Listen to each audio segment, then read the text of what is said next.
Y llegamos a la sección ya de las noticias del misterio con Javier. Y hoy vamos a hablar del COVID, del coronavirus, que un oyente que nos mandó un mensaje por WhatsApp y nos pidió que por favor, a ver si podíamos traer un programa actualizando un poquito la información, porque el programa que estaba escuchando en aquel momento era el 61 y fijaros que esto era pues prácticamente yo creo que en pleno confinamiento cuando nos tenían en nuestras casas, que no podíamos casi ni pisar la calle. Y ya han pasado muchos meses y bueno, pues vamos a empezar el año hablando de todo esto que ha evolucionado, todas estas cositas que han ido surgiendo. Y bueno, y Javier va a ser la persona que nos lo va a traer y a contar. Muy buenas, Javier, ¿qué tal? ¿Cómo estás? Hola, muy buenas, Víctor. Encantado de estar aquí otra semana más. Muy bien, bueno, pues entonces, si te parece, como en este caso, pues bueno, te voy a hacer unas ciertas preguntas así que me he preparado, ¿no? Para que nos vayas contando sobre el coronavirus. Y bueno, pues entonces hoy nos saltamos el resumen de siempre y empezamos a atacar. ¿Te parece, Javier? Sí, muy bien, perfecto. Bueno, pues nada.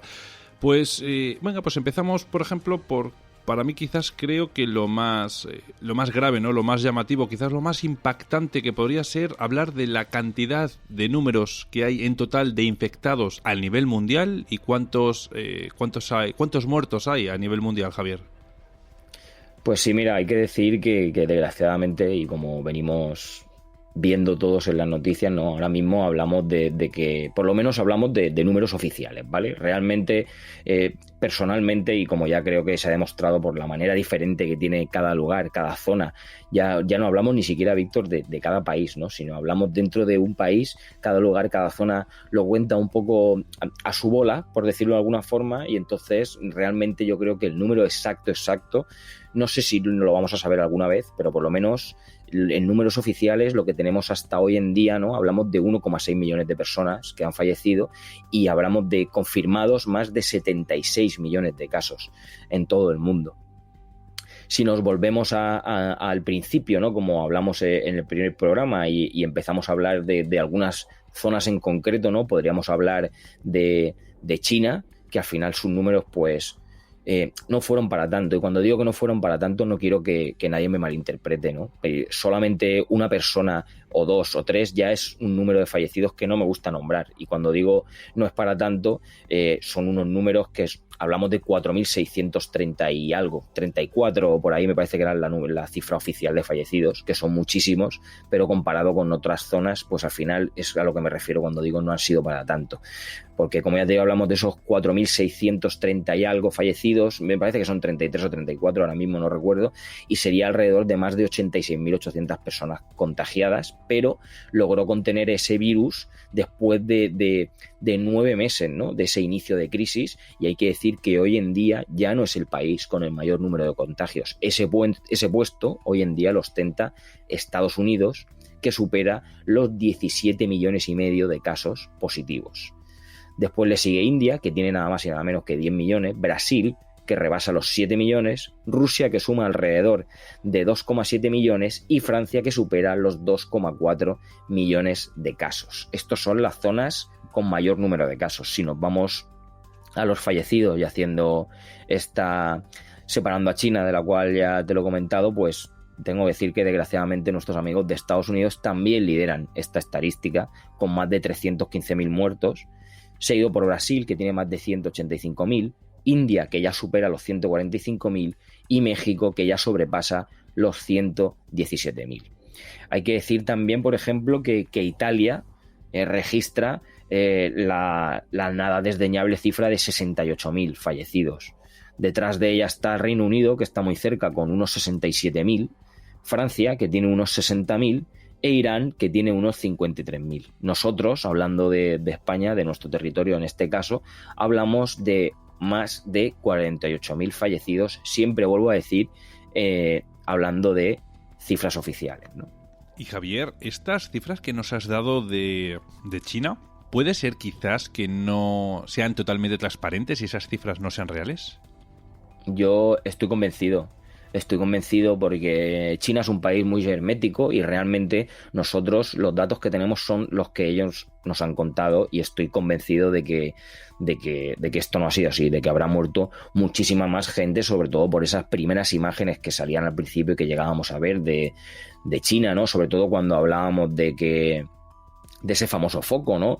En el mercado de marisco, en esa ciudad de Wuhan, ¿no? Capital de la provincia de Hubei, que luego resulta que para que veas tú cómo cambian las cosas, ¿no? Ya que hablamos de enmascarar los números, luego resulta que ciertos investigadores que fueron a esa Academia de Ciencias de China descartaron por completo que el foco estuviera allí. Sí que llegaron a concluir que el virus se propagó por este lugar y que surgió de algún tipo de murciélago, pero aún, después de todo el tiempo que llevamos, no se tiene claro si de verdad mutó para pasar del murciélago a otro animal antes de pasar al ser humano. Y mira que hemos pasado tiempo ya y mira que han tenido tiempo de estudiar y de por lo menos intentar, ¿no? Descubrir o no. Y si ha sido de otra manera, igual que no nos enteramos de esas cifras reales, que ya te digo, es una opinión personal, ¿eh? No creo que nos vayamos a enterar nunca porque China no nos las va a decir, pues con la hora del origen del murciélago, pues del origen del virus, pues estamos igual. Estamos a expensas de lo que China nos diga porque es un país muy hermético, todos sabemos cómo funcionan allí las noticias y todo este tipo de cosas y no creo que no nos vamos a enterar. ¿Y hemos podido llegar a averiguar si este virus, este coronavirus, empezó a circular antes de diciembre, cuando dio el aviso, por decirlo así, la OMS?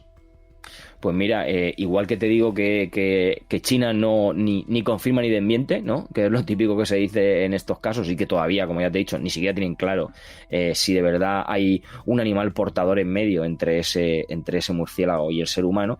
Te voy a decir que, por ejemplo, aquí hablando de Europa, y por lo menos algo que sí que tenemos pruebas, ¿no? Por lo menos algo de que sí que estamos seguros es que un equipo italiano detectó material genético de este SARS-CoV-2 en un frotis, en estas pruebas que se hacen en la garganta, que se le hizo a un niño de 4 años a inicios de diciembre de 2019. Y esto sería alrededor de unos 3 meses antes de que se confirmara ese primer caso que había en Italia. Lo cual sugiere que el virus circulaba fuera de China antes de lo pensado y entonces es cuando se nos van al traste toda esta retahíla de fechas y de horas y de zonas en las que se suponía que estaba el virus. Así que por lo menos que nosotros sepamos, se ha detectado que unos 3 meses antes en Europa, en este caso en Italia, ya había esas trazas de virus en un niño, con lo cual empieza a caerse un poco este castillo de cartas.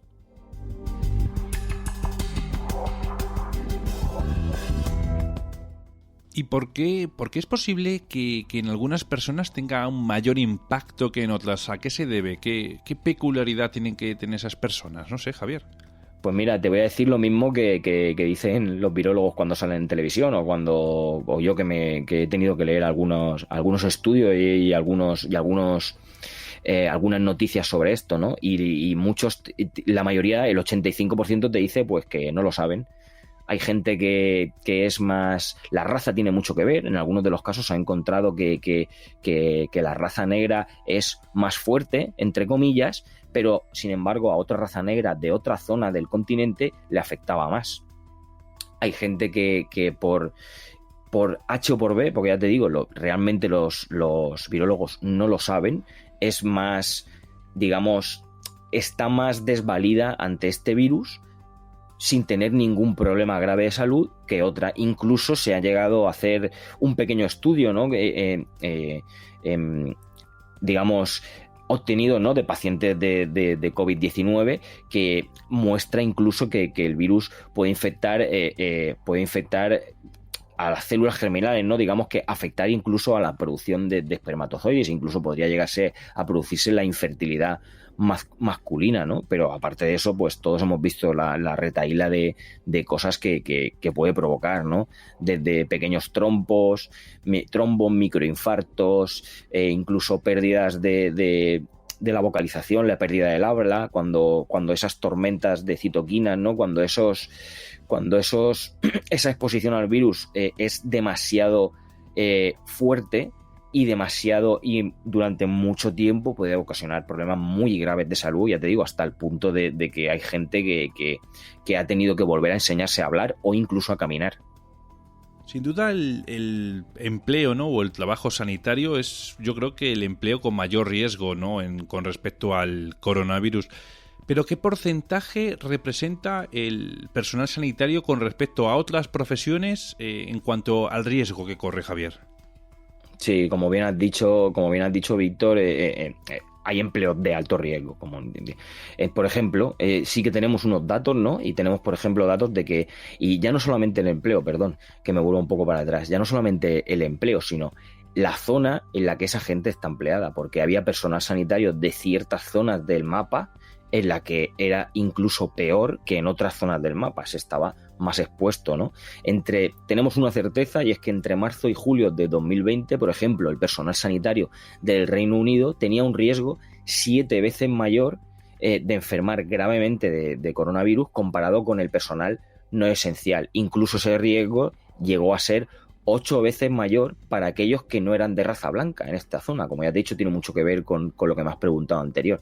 O sea, la gente, los médicos, el personal sanitario que no era de raza blanca y que estaba en ese primer frente, ¿no?, en ese primer frente que se encargó de esa primera ola en el Reino Unido, llegaba a tener hasta incluso 8 veces más probabilidades de enfermar de coronavirus que cualquier otra persona que obviamente no estuviera en primera línea, ¿no? Que no fuera de ese personal no esencial, ¿no? Pero tenemos también, sí que es verdad que obviamente, como no podía ser de otra forma, es el que encabeza una lista de 3 o 4 trabajos.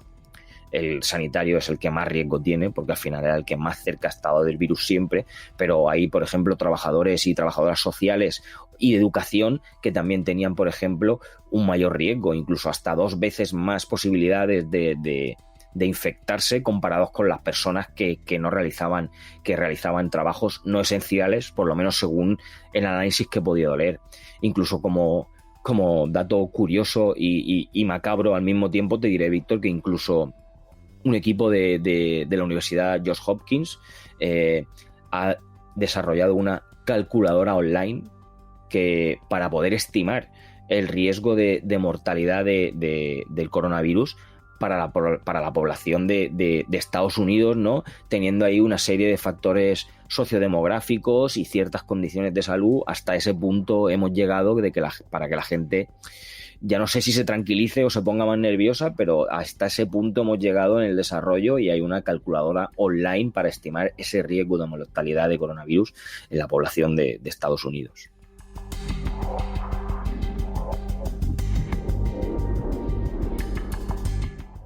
También hubo el uso de tratamientos de fármacos durante los primeros meses, ¿no?, de pandemia, donde intentaron tratar de frenar, ¿no?, todo este avance. ¿Qué tipo de tratamientos usaron, Javier?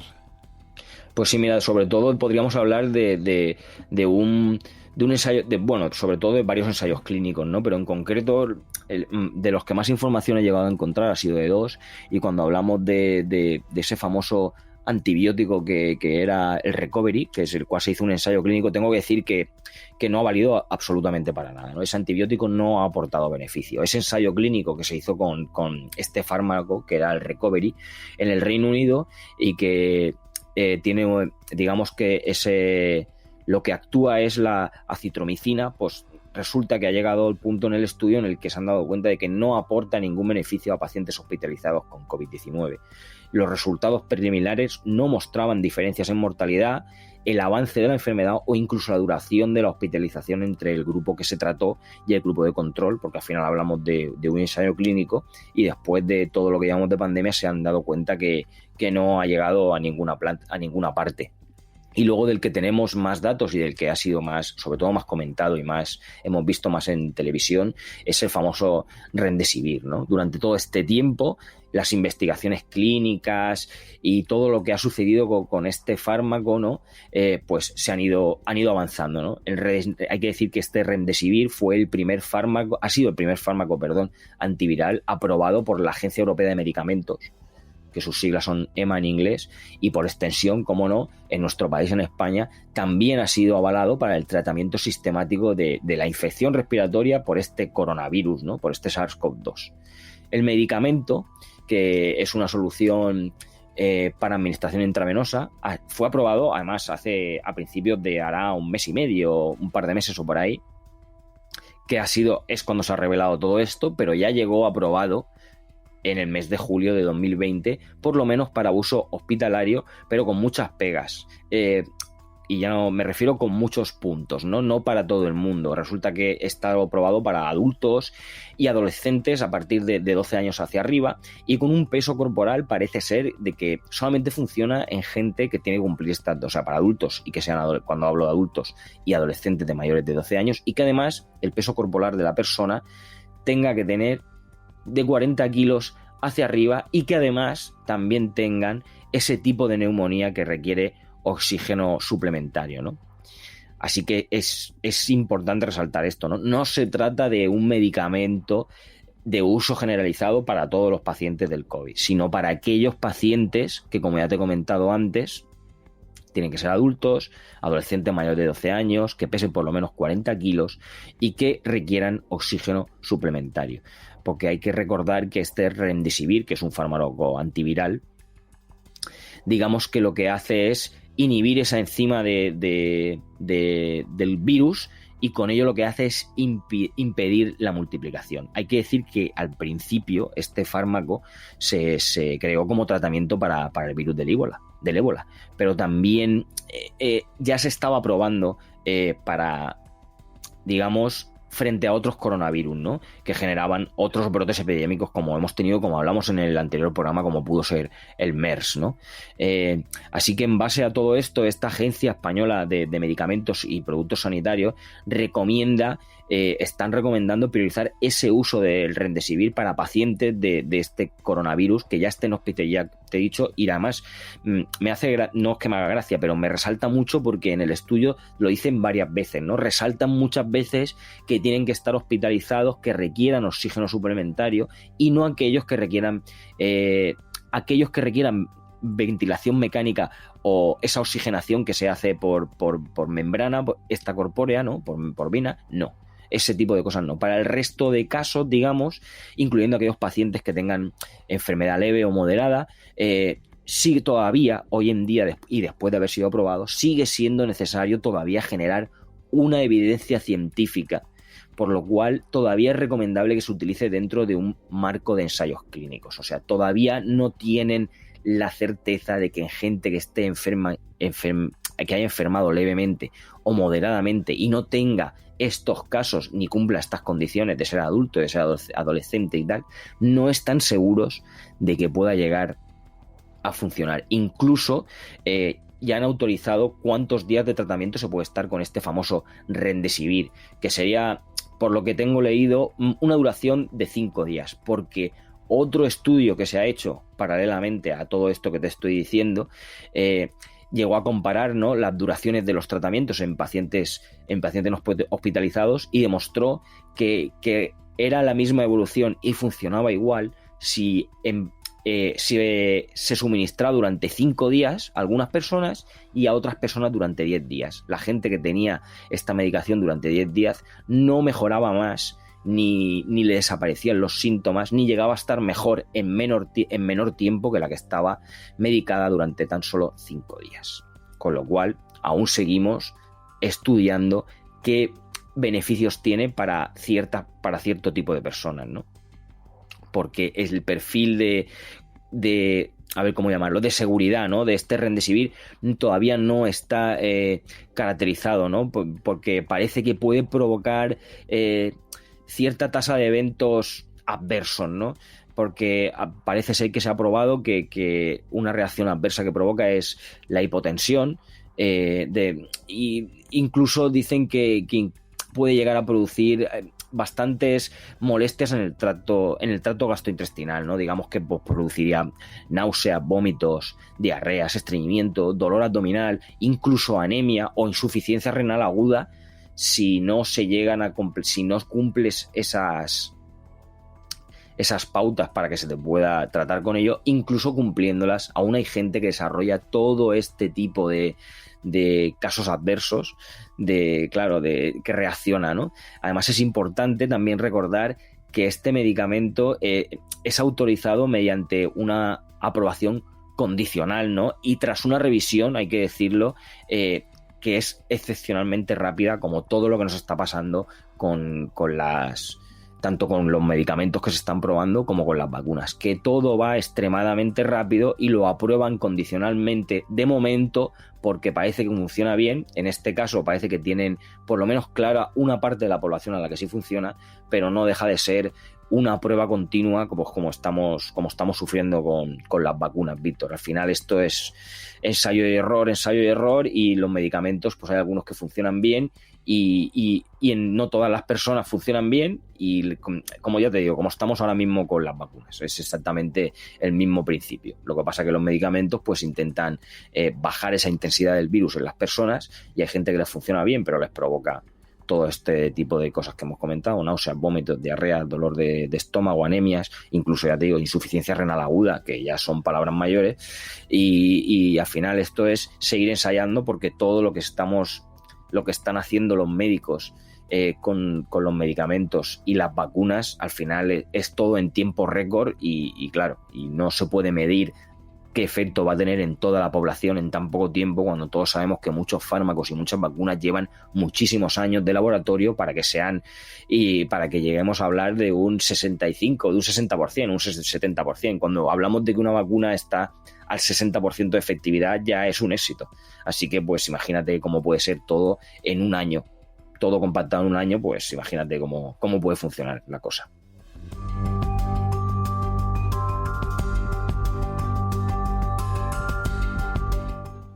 Hablando de vacunas, Javier, ¿cuáles serían las más punteras, o las que quizás van más en cabeza, ¿no?, por esa lucha para abatir este virus? Sí, mira, pero yo creo que en principio hoy en día deberíamos de hablar de esos 3 tipos principales de vacunas, ¿no? Que ya, o algunas ya están, o que pronto van a entrar en esa etapa de ensayos clínicos a gran escala, que es lo que aquí mundanamente conocemos como fase 3, ¿no? Sobre todo en Estados Unidos. Por resumirlo un poco y que lo podamos entender todos, digamos que hay unas vacunas que son ARN, que lo que contienen es el material del virus que causa este COVID. Lo que haría sería, digamos, que lo que hace esta vacuna es instruir a nuestras células a crear una proteína que es exclusiva del virus. Y una vez que nuestras células copian esa proteína, destruyen el material genético de la vacuna. Entonces, ¿qué pasa? Que nuestro organismo reconoce que esa proteína no debería estar ahí y crea esos famosos linfocitos T y linfocitos B, que son los que van a recordar cómo combatir ese virus que nos causa el COVID si nos infectamos en un futuro, y el que se va a encargar de que no nos contagiemos o de que no se propague el virus una vez que ya lo tengamos dentro. También deberíamos hablar de las vacunas de subunidades proteicas, que lo que hacen es incluir ciertas proteínas del virus que nos causa la enfermedad, ¿no?, en lugar, digamos, de un germen completo. Una vez vacunados, nuestro sistema inmunitario reconoce que esas proteínas son ajenas a nosotros mismos, ¿no?, y nuestro organismo otra vez comienza a crear esos linfocitos T y esos anticuerpos. Y si nos llegáramos a infectar en un futuro, las células de memoria, ¿no?, reconocerían a ese virus que ya hemos tenido dentro y lo combatirían. Y por último hablaríamos de las vacunas de vectores virales, ¿no?, que contienen una versión debilitada del virus en estado vivo. Es un virus un poco diferente al que nos causa el COVID, pero que tiene ese material genético que el virus nos causa, ¿no?, dentro, incorporado, ¿no? Eso es lo que se conoce por vector viral. Una vez que ese vector viral lo tenemos dentro, está en nuestras células, el material genético, digamos, daría instrucciones a las células para que produzcan una proteína que es exclusiva del virus que causa el COVID. Con estas instrucciones, nuestras células lo que hacen es copiar esa proteína. Y eso lo que pasa es que despertaría, digamos, en nuestro organismo una respuesta casi inmediata, y empezaría a crear otra vez esos linfocitos T y esos linfocitos B, que lo que hacen es recordar cómo combatir el virus si nos llegáramos a infectar en un futuro, y empezar a funcionar para que la infección no vaya más allá. Una vez que que he hablado un poco de los 3 tipos de vacunas, sí que nos vamos a centrar un poquito más en las que como conocemos, como bien has dicho, ¿no, Víctor? Que sobre todo son, hablando... Hay muchísimas, ¿vale? Pero yo voy a hablar de Pfizer y de BioNTech, que son las que realmente, al final, de las cuales tenemos, digamos, que son vacunas con papeles. O sea, son gente que por lo menos ha publicado los ensayos y están ahí. Y voy a obviar muchísimas porque al final, cuando llegan a cierta fase se paran y no volvemos a saber nada de ellas. Incluso hay algunas que han salido muchos nombres, pero luego no existe ninguna verificación, no hay esos pares, que es como se llaman, que es esa comprobación de todos los pasos que se han dado y de lo eficientes que puede ser. Hace pocas semanas se publicaron, por ejemplo, los resultados finales de la fase 3 de esa Pfizer-BioNTech, ¿no? Que son que se han venido estos resultados de la fase 3 los hemos tenido después de esas 2 dosis de la vacuna espaciadas en 21 días y que parece ser que fueron seguras y eficaces al 95% contra la enfermedad. La eficacia parece ser que fue similar en personas de diferente edad, de diferente sexo, de diferentes zonas del mapa, de diferente masa corporal y con condiciones estables de salud. Hubo hasta 10 casos de COVID grave tras la primera dosis, hablamos de gente que ya había estado vacunada, 9 de ellos, porque sabes tú que esto funciona, digamos que cogen a una cantidad de personas X y a unas de ellas las inmunizan, las vacunan y a otra gente le ponen un placebo, ¿no? A ver estos efectos cómo funcionan, ¿no? Pues digamos que del sector al que se recogió hubo 10 casos de COVID grave tras la primera dosis y 9 de ellos fueron en el grupo del placebo y 1 solo en el grupo de la vacuna. Y los efectos secundarios fueron más frecuentes fueron, por ejemplo, que ya nos ha pasado a todos, dolor en la inyección, obviamente, cansancio y dolor de cabeza, que es lo que podría pasarle a cualquier persona que se vacuna de la gripe. Hay gente que se vacuna de la gripe y si no el día que se vacuna, el día siguiente se encuentra muy mal, se encuentra prácticamente con gripe, pero le dura un día. Pues los efectos parece ser que son algo parecidos. Sí que es verdad que hay una pequeña incidencia de algunos efectos adversos que son graves, pero que es muy baja, muy baja, y que además es similar, digamos, en los dos grupos, tanto en la gente que tenía el placebo como en la gente que tenía la vacuna, ¿no? Pero parece ser que hoy en día dicen, por lo menos es lo que ponen en el estudio, que se van a seguir haciendo seguimiento de esta gente a la que ya se ha vacunado, Víctor. Mira las fechas a las que estamos y esperamos tener en pocos días empezar a vacunar, por lo menos aquí en España, y nosotros hablamos o sea, el estudio dice que esta gente que fue escogida para esta tercera fase, ¿no? Ya esa fase de vacunación, se les va a seguir haciendo seguimiento de seguridad a las dos partes, tanto a la gente como que tenía la vacuna, como la gente que tiene ese placebo, ¿no? Y a todos los participantes durante 2 años. Hablamos de 2 años y nosotros ya estamos pensando en vacunarnos dentro de pocos días, para que veas que ni siquiera ahora que se va a empezar a vacunar a la gente, aunque se haya demostrado en la persona que ha funcionado que es al 95%, todavía todas las dudas que nos quedan, porque para seguir a alguien con una vacuna, con una medicación durante 2 años, es que todavía no tenemos además nada claro. Mucha incertidumbre veo yo aquí, Javier. Por curiosidad, ¿estas vacunas se pueden combinar unas con otras? Pues mira, sí que estuve leyendo que muy pronto se podría, no lo aseguran, pero sí que es verdad que dicen que podrían comenzar a ensayar para averiguar, como bien has dicho, si combinando diferentes vacunas se puede tener una mayor protección, digamos, que con 2 dosis de la misma. Lo que quieren es comprobar de, oye, mira, pues yo si me pongo, por ejemplo, una toma de Pfizer y una toma de AstraZeneca, voy a estar más protegido, ¿no?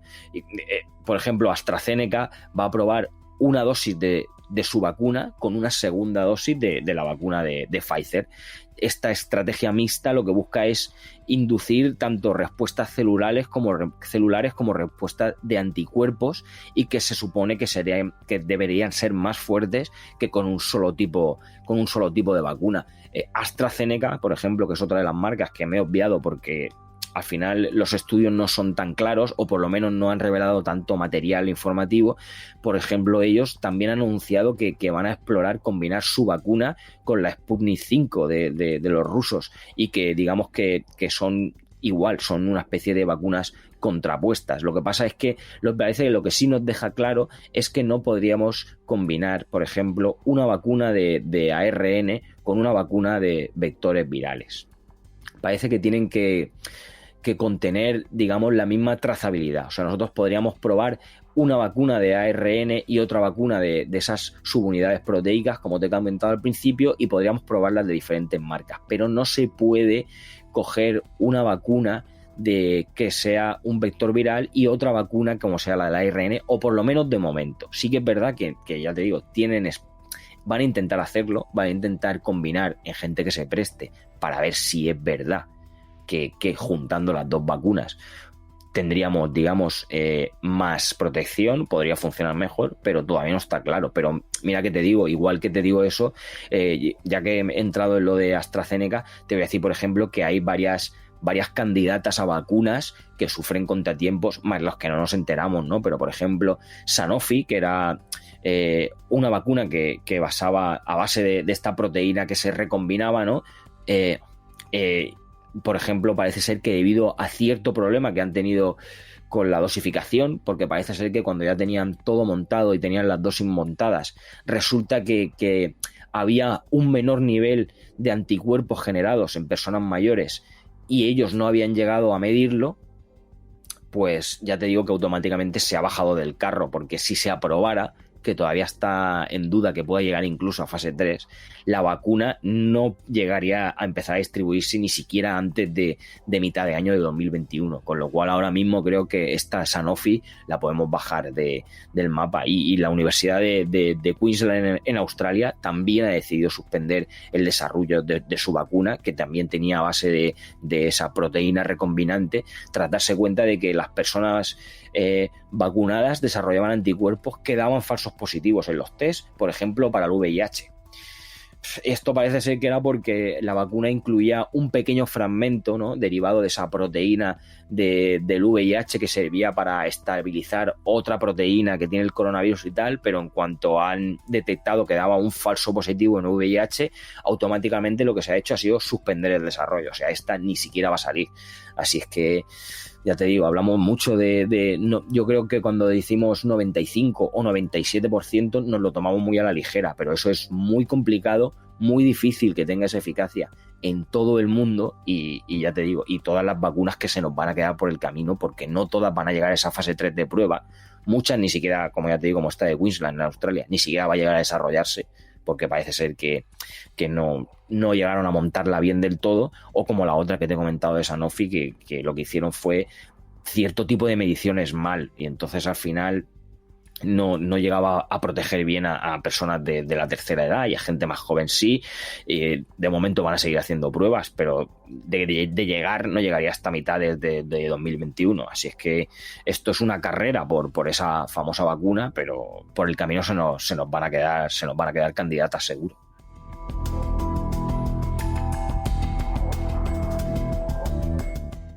¿Y qué me dices, Javier, de todas esas candidatas que se quedan por el camino? ¿Qué me dices, por ejemplo, de vacunas como la española, que apenas se ha hablado de ella?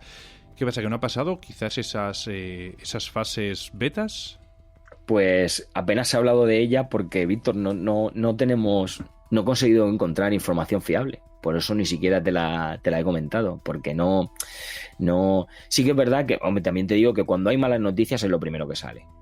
Con lo cual, malas noticias no ha habido, porque si hubiera sufrido un estancamiento o se hubiera suspendido ese desarrollo, nos hubiéramos enterado, porque, claro, si eso pasara, le tendrían que caer palos a mucha gente y nos hubiéramos enterado, pero realmente no tengo información fiable ni de cómo funciona, ni de no he llegado a encontrar nada. Tengo que serte sincero, no he encontrado información de la vacuna que nosotros tenemos aquí. Lo más fiable que he podido encontrar son Pfizer-BioNTech y AstraZeneca. Eso es lo más fiable que hemos podido encontrar, por lo menos que tienen todos sus números ahí. Aquí está mi estudio, aquí están las cosas. Y de las otras, ojo, que no quiere decir que es porque haya salido mal, lo vuelvo a repetir, simplemente porque a lo mejor todavía no están en el momento de dar toda la información, por lo que sea, y no sabemos más. Pero vamos, si, ya te digo, en cuanto sepamos algo más, si hay que traerlo otra vez al programa, lo traeremos. Pero de momento no puedo decirte nada, no he encontrado nada como he encontrado de estas otras, los fallos que han tenido, cómo se combinan y todo este tipo de cosas. De la que tenemos en España no he podido encontrar absolutamente nada de información que valiera la pena. Bueno, ¿y tú qué crees, Javier? ¿Cómo va a evolucionar, ¿no?, esta pandemia después ahora de las Navidades, después de que nos hemos juntado muchas personas, saltándonos el... Yo me estoy incluyendo, pero yo me he quedado en casa, la verdad. Yo no me he mezclado con nadie, nada más que con mi familia, la que vive aquí en mi casa. Así que, ¿cómo crees que va a repercutir, ¿no?, todas estas vaciladas, ¿no?, que se han marcado algunas personas como que, bueno, si no existe el coronavirus? Pues mal, porque ya tenemos 2 olas de prueba. Ninguna ha ido bien y esta pues no iba a ser diferente. Yo estoy convencido de que esto no va a salir bien. O sea, no. Yo al final, y hablándolo personalmente, tú y yo te lo he dicho, la solución son las vacunas. Pero hasta que las vacunas lleguen, lo único que puede pasar es que los números se vuelvan a disparar y espero equivocarme. La última vez que hablamos de todo este tipo de cosas, y creo que en el anterior programa lo comentamos, yo ya te dije que yo veía comprometido hasta verano de este año, de 2021, y conforme va la cosa, creo que, ojalá me equivoque, pero creo que no me voy a equivocar. Esto no va a acabar bien, y la solución son las vacunas. Eso también te lo digo. Estoy convencido de que la solución son las vacunas. Luego, si quieres, podemos entrar en el tema de ¿se tiene que vacunar todo el mundo? ¿Tiene que ser obligatorio o no? Porque eso es arena de otro costal que también tiene lo suyo, porque, claro, ahora llegamos al punto de la gente de yo no me vacuno porque no me puede obligar nadie. Dime, ibas a decirme algo. Sí, no, claro, lo que pasa es que también hay que entender que la gente, Javier, sea un poco reacia, ¿no?, a vacunarse, porque claro, es que al final es una vacuna que apenas se ha testado. Sí, hay que reconocer que se han usado gente también, ¿no?, voluntaria y demás, pero no se puede comparar con otras vacunas. Esta ha sido como una vacuna, venga, hay que sacar rápidamente, ¿no?, la solución de esta vacuna, de este virus, perdón, y nada, o sea, es que no ha dado tiempo a poder probarlo en tantas gentes como otras vacunas. Entonces yo entiendo el miedo que tengan algunas personas a futuros efectos secundarios, y a ver, claro, que quién se va a hacer responsable de esos efectos secundarios. O sea, también hay que ponerse del lado un poco de esta gente, claro. Claro, por eso te estoy diciendo que ya entramos en zona, como ya te he dicho antes, las vacunas duran, o sea, ya te digo, o sea, hacer una vacuna que salga al mercado, como la vacuna de la gripe que se pone todo el mundo, eso lleva mucho tiempo, lleva años. Lo que pasa es que la situación ha sido tan grave y ha sido a tan nivel que los médicos y los virólogos se han tenido que apretar para poder hacerlo todo rápido y corriendo, ¿vale? Aceptamos barco. Va a ser todo, o sea, ha sido todo muy rápido. Ya te digo, lo de las eficacias y todo eso me tiene un poco descolocado, porque cuando hablamos, una vacuna se considera un éxito cuando tiene el 60% de eficacia. La vacuna de la gripe tiene el 60 o 60 y poco por ciento de eficacia. Aquí hablamos de vacunas al 95%, al 97%, que parecía una carrera. Cuando empezaban a salir, la mía es eficaz al 95%, a los 2 días salía la otra marca, la mía es al 97%. Yo entiendo tu postura de que la gente es un poco reacia, obviamente. ¿Quién no? Porque además, viendo todo el tipo de secuelas, ¿no?, digamos, que podría dejarte la vacuna, pero personalmente, y esto es personalmente, pienso que vale la pena intentar asumir que los efectos adversos de las vacunas, por lo menos los que sabemos, ojo, yo te hablo con las cosas que sabemos, no van a matarte, y el coronavirus sí puede matarte. Entonces, sí que es verdad que eso está en cada uno, y cada uno que haga lo que quiera, y ahí no vamos a entrar, pero hay que poner en la balanza, y ya no solamente los efectos que pueda tener las vacunas que te están haciendo. Porque también te digo, Víctor, que si la vacuna fuera a matar a gente, la vacuna no sale. La vacuna tiene efectos, sí, los tiene, obviamente los tendrá, los tiene la de la gripe, que tiene un 60% de eficacia. ¿Cómo no lo va a tener una vacuna que ha sido hecha en un año? pero hay que poner en la balanza y volver a lo que hablamos muchas veces, ya no pensar en uno mismo, o sea, pensar en los demás, pensar en tu familia. ¿Vale la pena que te vacunes y que todo vuelva a cierta normalidad? Porque al final, hasta que un porcentaje alto de la población no esté vacunada, esto va a seguir así, porque si nos ponemos en plan, yo no me quiero vacunar, a mí no me puede obligar nadie, y no nos vacunamos, y resulta que al final llegamos y hay un 35-30% de la población vacunada y el resto no, tampoco sirve para nada. Esas cosas hay que tenerlas muy en cuenta. Por supuesto que sí. Efectivamente, si no hace... Pero es que también es que son muchos los esfuerzos que tenemos que hacer en general, ¿sabes? Que deberíamos de hacer, porque también ha avisado que aunque estemos vacunados hay que seguir usando mascarilla, hay que seguir evitando el contacto con personas fuera de nuestro entorno, de nuestra burbuja, ¿no? Como le llaman. O sea que la vacuna, por eso te digo que sí, que es efectiva, seguramente que sí, pero cuando tienes que seguir manteniendo estas medidas, no se confía que sea, como tú bien dices, el 100%, ¿no? Un 90 y tantos % de efectiva, ¿no? Pero bueno, es un principio, ¿no? Y como todo, al final, como todas las vacunas, todos los remedios, empezaron así más o menos y poquito a poco irán dando con el que corresponde, con la buena, con la que realmente acabe con esto, porque es que hasta que no acaben al 100% con este virus, no podemos dar por finalizada esta pandemia. En fin, Javier, bueno, pues nada, pues la verdad ya hemos hablado bastante de este tema, del coronavirus. No creo que sea la última vez que volvamos a hablar sobre este tema en el programa, porque esto da para largo, para muy, muy largo, porque como ya habrán visto nuestros amigos, esto se está actualizando cada 2x3 y bueno, no tienen que escucharnos a nosotros, solamente tienen que encender la televisión para ver cómo se va actualizando todo. Así que nada, Javier, pues planeamos uno nuevo, así de este estilo, también un programa en un futuro, para actualizar si quieres un poco lo que ha ido evolucionando todo esto, y así bueno, pues le damos también un poco el gusto a nuestros amigos que nos escuchan. Claro que sí, esto conforme pasemos un par de meses o 3 meses y empecemos a ver ya esas eficacias, esa gente vacunada, cómo va la cosa, cómo no va, qué más vacunas han salido adelante, qué otras cosas tenemos, pues muy a mi pesar, y tú lo sabes, Víctor, lo volveremos a traer al programa. Muy bien. Bueno, pues nada, pues Javier, muchas gracias por el esfuerzo, por el interés y por contarnos todos estos datos súper interesantes. ¿Te veo la próxima semana?